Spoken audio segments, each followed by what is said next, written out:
قسط نمبر 14۔ فاطمہ اپنے گھر میں داخل ہوئی تو پرانے وقتوں کی اچھی یادوں نے اس کو گھیر لیا تھا۔ گھر کے در و دیوار اس سے چیخ چیخ کر پوچھ رہے تھے، کیا مل گیا اس محبت سے تمہیں؟ ہمیں اداس چھوڑ کر گئی تھی تو کون سا سکھ پا لیا تم نے؟ تمہاری اصل خوشی ہم سے ہی منسلک ہے۔ تمہارا علی تو خود زرنش کی زلفوں کا اسیر ہے۔ وہ ایک بار پھر سے رو دی، پھوٹ پھوٹ کر رو دی تھی۔ لانچ خالی تھا، وہ ایک صوفے پر بیٹھی اپنی ناکام محبت کا سوگ منا رہی تھی۔ تبھی عباس صاحب اپنے کمرے کا دروازہ کھول کر باہر نکلے تھے۔ ان کے پیچھے ہی سہانا بیگم بھی آئی تھی۔ اپنی لاڈلی بیٹی کو اس حالت میں دیکھ کر ان کے تو اوزان ہی خطا ہو گئے۔ وہ جلدی سے فاطمہ کی جانب لپکے تھے۔ فاطمہ بھی انہیں دیکھ کر گڑبڑا سی گئی تھی۔ اس نے ہاتھ کی پشت سے جلدی سے آنکھیں رگڑی تھی۔ کیا ہوا ہے بیٹا، تم رو کیوں رہی ہو؟ عباس صاحب بہت گھبرائے ہوئے تھے۔ کچھ نہیں، بس آپ دونوں کی یاد آ رہی تھی۔ مجھے لگا آپ گھر میں نہیں ہیں تو بس رونا آ گیا۔ ان کے بار بار کے استفسار پر بھی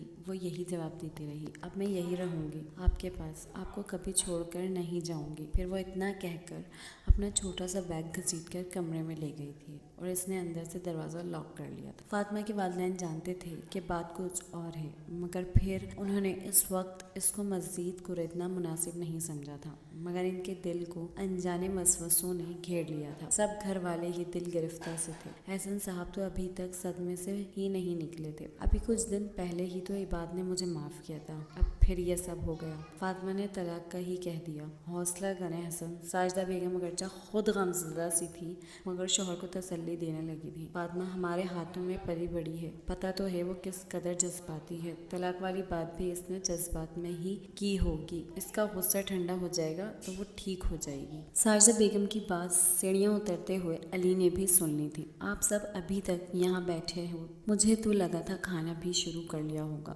آپ لوگوں نے کہ میں تو کافی لیٹ ہو گیا ہوں آج، علی نے مسکرا کر کہا تھا۔ شام جو کچھ ہوا اس کا شبہ تک نہیں تھا علی کے چہرے پر۔ علی آج کیا ہوا ہے تم دونوں کے درمیان؟ احسن صاحب نے کافی سخت لہجے میں پوچھا تھا۔ بابا فاطمہ کو تو آپ کو پتہ ہے، وہ وہی کرتی ہے جو اس کے دل میں آ جائے، آپ فکر نہیں کریں، سب ٹھیک ہو جائے گا، علی نے عام سے جذبات سے عاری لہجے میں کہا تھا۔ علی مجھے سچ سچ جاننا ہے۔ آپ کے احسن صاحب کا لہجہ کافی سخت ہو گیا تھا۔ میں کچھ نہیں جانتا بابا۔ اب علی بھی سنجیدہ دکھائی دیتا تھا۔ بھائی سب کے پیچھے ضرور بھابھی کا ہاتھ ہوگا، سارا نے وثوق سے کہا تھا۔ گمان کرنا گناہ ہے۔ علی کی سنجیدگی میں کمی نہیں آئی تھی۔ بھائی جب ہم دونوں کچن میں پکوڑوں کی تیاری کر رہی تھی وہ سارا وقت آپ ہی کی باتیں کرتی رہی۔ آپ کے لیے اس نے ایک بھی برا لفظ نہیں بولا تھا، لیکن وہ جیسے ہی لان میں گئی تھی آتے ہی اس نے خود کو کمرے میں بند کر لیا تھا۔ اور جانتے ہیں لان میں کون تھا؟ سارا انکشاف۔ لان میں بھابھی تھی، ضرور انہوں نے ہی فاطمہ سے کچھ کہا ہوگا۔ علی خاموش رہا جبکہ احسن صاحب اور ساجدہ بیگم نے حیرت سے سارا کی طرف دیکھا تھا۔ بھائی وہ پہلے بھی کئی بار آپ اور فاطمہ میں مس انڈرسٹینڈنگ پیدا کرنے کی کوشش کر چکی۔ کوئی کچھ بھی کہے، فاطمہ کو کسی کی باتوں میں نہیں آنا چاہیے۔ اگر زرنش نے کچھ کہہ بھی دیا تو بھی غلطی فاطمہ کی ہے، اسے مجھ پر یقین ہونا چاہیے تھا نا کہ زرنش، علی نے بڑے سادہ سے لہجے میں کہا تھا۔ سارا کو غصہ آنے لگا تھا۔ کل کلا کو بھابھی آپ کو بھی ہم سے چھین لیں گی تو غلطی ہماری ہوگی۔ جو بات ابھی ہوئی نہیں ہے اس کو سوچ سوچ کر کیا کروں نا، اور میں آپ سب سے گزارش کرتا ہوں کہ جو کچھ میرے اور فاطمہ کے درمیان ہوا ہے اس سب میں زرنش کو نہ گھسیٹا جائے، اس کے ساتھ آپ سب کا رویہ اچھا ہی رہنا چاہیے۔ علی نے ساجدہ بیگم کی طرف دیکھتے ہوئے کہا تھا۔ آپ کی آنکھوں پر پتہ نہیں کون سی پٹی پڑی ہے، سارا غصے سے کہتی لان سے واک آؤٹ کر گئی تھی۔ آپ ڈائننگ ہال میں جائیں، میں زرنش کو بلا کر لاتا ہوں۔ علی اپنے کمرے کی جانب بڑھ گیا تھا۔ احسن صاحب تعصب سے اسے جاتا دیکھتے رہے۔ آج اتوار کا دن تھا، علی اور زرنش دیر سے ہی اٹھے تھے۔ ناشتہ کرنے کے بعد وہ کمرے میں آ گئے تھے۔ زرنش تیار ہو جاؤ، میں نے ڈاکٹر سے اپائنٹمنٹ لے لی، ہمیں چیک کے لیے جانا ہے۔ علی کی بات سن کر اس نے برا سا منہ بنایا تھا۔ مجھے کچھ نہیں ہوا، میں ہٹی کٹی صحت مند ہوں، آپ مجھے ہر 2 ہفتے کے بعد ڈاکٹر کے پاس کیوں لے جاتے ہیں؟ کڑوی کڑوی گولیاں کھا کر میں تنگ آتی ہوں۔ زرنش تم کوما میں گئی تھی، یہ کوئی معمولی بات نہیں ہے، اگر تم نے دوائیاں کھانا چھوڑ دی تو تم اپنی یادداشت کھو دو گی۔ ڈاکٹر نے یہ بھی کہا ہے کہ شاید تم اپنا ذہنی توازن بھی کھو۔ بولو منظور ہے تمہیں؟ علی نے زرنش کا ہاتھ تھام پیار سے سمجھایا تھا۔ آپ کو پتہ ہے وہ میڈیسن لے لے کر میرا سانس پھولنے لگا ہے، اکثر چکر آتے ہیں، میرے سر کے بال تک جھڑنے لگے ہیں۔ آپ کو میرے بال پسند ہے نا؟ میں نہیں چاہتی ان بالوں کو کچھ ہو، میں تکلیف میں رہتی ہوں علی، میں آپ کو یہ سب نہیں بتاتی کہ آپ مجھ سے بیزار نہ ہو جاؤ، یہ سوچ کر کہ ایک عادت مریضہ آپ کے پلے پڑ گئی ہے۔ فاطمہ نے طلاق کا مطالبہ کر دیا تھا، اس کا مطلب تھا کہ وہ زرنش اور علی کے راستے سے ہمیشہ کے لیے ہٹ چکی ہے۔ اب اگر وہ اپنی بیماری کا علی کو بتا بھی دیتی تو اس میں کوئی مذائقہ نہیں تھا۔ اوکے، یہ جو باتیں تم نے مجھے بتائی ہیں ڈاکٹر کو بھی بتا دینا، ہو سکتا ہے وہ دوائیاں بدل دے۔ زرنش نے سر اسبات میں ہلا دیا تھا۔ فاطمہ چھت پر کھڑی سڑک پر بھاگتی دوڑتی گاڑیاں دیکھ رہی تھی۔ اسے رہ رہ کر علی کا خیال آ رہا تھا، علی کی باتوں سے لگتا پیار کی آنکھوں سے ٹپکتی محبت، وہ سب کیا تھا؟ اس نے یہ سب کیوں کر کیا تھا؟ علی مجھے لمحہ بلمحہ اپنا اسیر کیوں بناتا جا رہا تھا؟ کیوں اس نے کہا تھا کہ تمہیں چھوڑ کر میں زندہ نہیں رہ پاؤں گا؟ وہ سب کیا تھا؟ ایک طرف زرنش کی حمایت اور دوسری طرف مجھ سے محبت کی باتیں، میری فکر کرنا، میرے روٹنے پر بار بار مجھے منانا۔ آخر اس نے ایسا کیا ہی کیوں؟ میں کبھی مر کر بھی یہ بات نہیں مان سکتی کہ علی نے یہ سب اپنے وقت کو رنگین بنانے کے لیے کیا تھا، میرے جذبات سے کھیلنے کے لیے کیا تھا۔ جو بھی تھا وہ سب سچ تھا، مگر اب جو ہو رہا ہے جھوٹ تو یہ بھی نہیں ہے۔ وہ جتنا ان باتوں کو سوچتی تھی مزید الجھتی جا رہی تھی۔